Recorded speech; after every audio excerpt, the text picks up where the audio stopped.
সরকারি প্রাথমিক বিদ্যালয়ে এই মাঠে আমরা উপস্থিত হয়েছি অত্যন্ত শুভ একটি কাজে।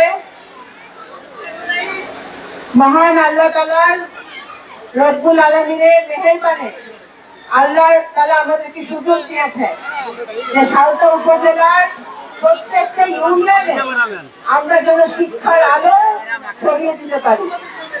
সেই উপলক্ষে আজকে এখানে এই সভার সভাপতি, সম্মানিত সভাপতি উপস্থিত, আমাদের ফরিদপুর জেলা প্রশাসক, আমাদের ফরিদপুর জেলা প্রশাসক বৃন্দ, আমাদের সালতা উপজেলার নির্বাহী পরিচালক, এখানকার সরকারি কর্মকর্তা বৃন্দ, এক্সচেঞ্জ ওসি বৃন্দ, আমাদের সালতা উপজেলা এবং মাঝারকাল ইউনিয়নের সম্মানিত নেতৃবৃন্দ, আমার সামনে উপস্থিত অনেক ছোট ছোট ভাই বোনরা, আমাদের ছেলে মেয়েরা আজকে উপস্থিত হয়েছে, আমাদের মা বোনরা উপস্থিত হয়েছে, মুরব্বীরা উপস্থিত হয়েছে অত্র এলাকার। আমার মঞ্চে এখানে আমার পিছনে নগরকান্দা এবং সালতা উপজেলার নেতৃবৃন্দরা আছে, ফরিদপুর জেলার নেতৃবৃন্দ আছে, অ্যাডভোকেট হাবিবুর রহমান হাবিব, জুলফিকার হোসেন সোহেল, আমাদের সালতা উপজেলার সিদ্দিকুর রহমান তালুকদার সহ অনেকেই আছেন। নাম বললে সময় নষ্ট হবে, আমাদের এরপরে আরো প্রোগ্রাম আছে।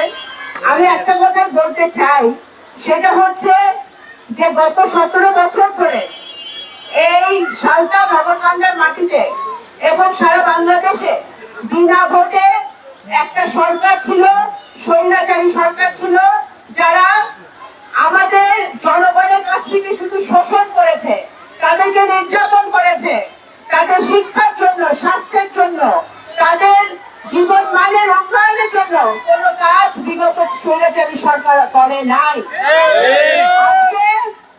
আমি আমার বাবার মৃত্যুর পরে সবসময় যতবার আমি আপনাদের মাঝে এসেছি, কথা বলেছি, আপনাদের জন্য থাকার চেষ্টা করেছি, আমি একটা কথাই বলেছি যে আল্লাহ তাআলা যদি একটা সুযোগ দেয় আমাদেরকে, জনগণ যদি ভোট দিতে পারে এবং সেই ভোটে ইনশাআল্লাহ বাংলাদেশ জাতীয়তাবাদী দল যদি নির্বাচিত হতে পারে, তাহলে নগরকান্দা সালতার উন্নয়নের কোনো কমতি থাকবে না।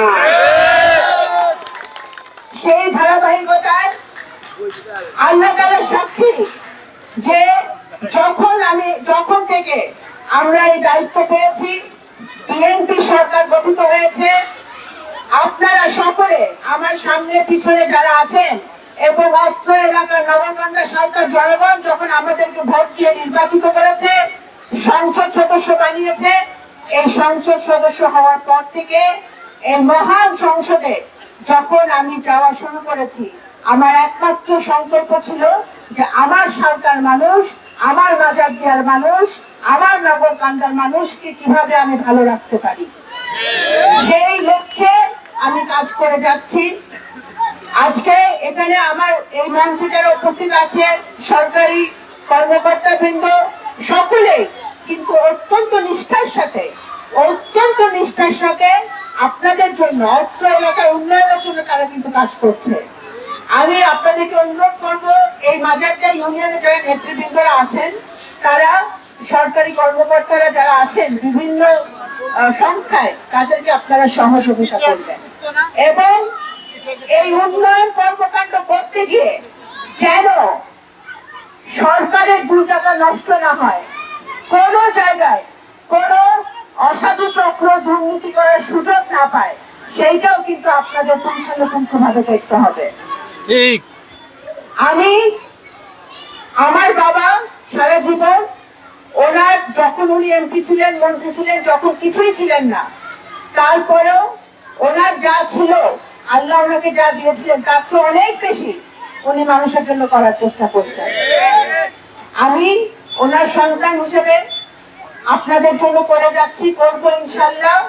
কিন্তু আপনাদেরকে ওয়াদা করতে হবে যে আপনারা এই মাজারদিয়া ইউনিয়নে আমি কোনো ঝগড়া ঝাঁটি মারামারি দেখতে চাই না, আমি কোনো গ্রুপিং দেখতে চাই না।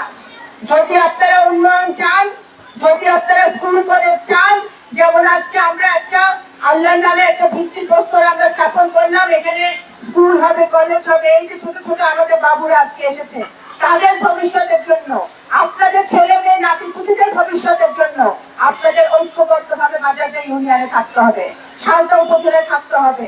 আর যদি থাকতে না পারেন তাহলে উন্নয়ন বাধাগ্রস্ত হবে, উন্নয়ন ক্ষতিগ্রস্ত হবে এবং আমাদের ছেলে মেয়েদের ভবিষ্যৎ ক্ষতিগ্রস্ত হবে।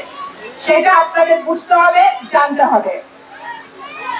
এই বিগত সরকারের আমলে মাঝারদের ইউনিয়নে এখানে আমাদের সভাপতি বক্তৃতা রেখেছে, সাহিত্য চেয়ারম্যান বক্তৃতা রেখেছে এবং আমার সামনে এই সালতা উপজেলায় যারা রাজনীতি করে সবাই এখানে উপস্থিত আছে। আর এই বিগত সরকারের সময় কি উন্নয়ন হয়েছে, কয়টা রাস্তাঘাট হয়েছে, কয়টা স্কুল কলেজ হয়েছে, সেটা আমার চেয়ে আপনারা অনেক ভালো জানেন। আজকে আমি কাউকে কারো বিরুদ্ধে কোনো কথা বলতে চাই না, কিন্তু আসুন আমরা দল মত ধর্ম বর্ণ নির্বিশেষে আমরা ঐক্যবদ্ধভাবে আমরা মাঝারদিয়ার উন্নয়ন করি, সালতা উপজেলার উন্নয়ন করি। ফ্যাসিবাদ সরকার যখন ছিল তখন সারা বাংলাদেশে নির্যাতন চালিয়েছে।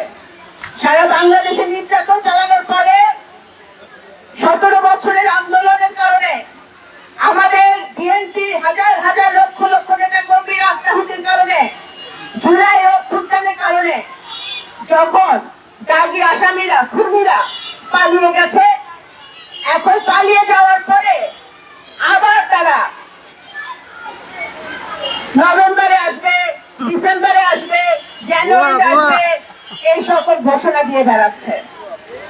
আমি পরিষ্কার ভাবে শুধুমাত্র এই সরকারের একটি অংশ না, এই বাংলাদেশের একজন ক্ষুদ্র রাজনৈতিক কর্মী হিসেবে, বাংলাদেশের নাগরিক হিসেবে বলতে চাই, বাংলাদেশের মানুষ, বাংলাদেশের 18 কোটি জনগণ আজকে উন্নয়ন চায়। তারা আর ওই স্বৈরাচার ফ্যাসিবাদকে ফেরত আনতে চায় না। অবশ্যই তারা ফেরত আসবে। ফেরত এসে যারা দণ্ডপ্রাপ্ত, যারা গুলি করে ছোট ছোট বাচ্চাদেরকে খুন করেছে, দমন করেছে, হত্যা করেছে, তাদেরকে, যারা আসামি, তাদেরকে অবশ্যই আমরা ফিরিয়ে আনতে চাই। ফিরিয়ে এনে তাদেরকে বাংলাদেশের আইন অনুযায়ী জেলে গিয়ে তাদের বাংলাদেশের আইন অনুযায়ী তাদের সাজা হবে, সেটাই আমরা আশা করি, সেটাই আমরা চাই। আজকে আমি কথা বলবো না, আমি এতটুকুই বলতে চাই যে আমরা মাননীয় প্রধানমন্ত্রী জনাব তারেক রহমানের নেতৃত্বে সারা বাংলাদেশ আজকে উন্নয়নের দিকে যাচ্ছে। ওনার একটাই লক্ষ্য যে বাংলাদেশের মানুষকে শিক্ষায় শিক্ষিত করতে হবে, সুস্বাস্থ্য দিতে হবে, খাদ্য দিতে হবে, নিরাপত্তা দিতে হবে, আইন শৃঙ্খলা দিতে হবে, আইনের শাসন প্রতিষ্ঠা করতে হবে, কর্মসংস্থানের ব্যবস্থা করতে হবে। সেই কারণে প্রতিদিন আমাদের আন্তর্জাতিকভাবে আমাদের যাতে বিদেশি বিনিয়োগকারীরা বিদেশে এই দেশে এসে বিনিয়োগ করতে পারে, আমাদের দেশি বাংলাদেশে যারা প্রতিষ্ঠিত আছে তারা বিনিয়োগ করতে পারে, সেই লক্ষ্যে কিন্তু প্রতিদিন মাননীয় প্রধানমন্ত্রী কাজ করে যাচ্ছেন। আজকে এই মাঝারদিয়া ইউনিয়নে আমার যারা মা বোনরা এখানে উপস্থিত আছেন, আপনাদের এখানে আমাদের সাহিত্য চেয়ারম্যান যারা বক্তব্য দিয়েছেন, উনি কিছু দাবি দেওয়ার কথা বলেছেন। অবশ্যই আমার এখানে আপনাদের এখানে বসে থাকতে থাকতে আমি 100টা কাগজ সই করেছি।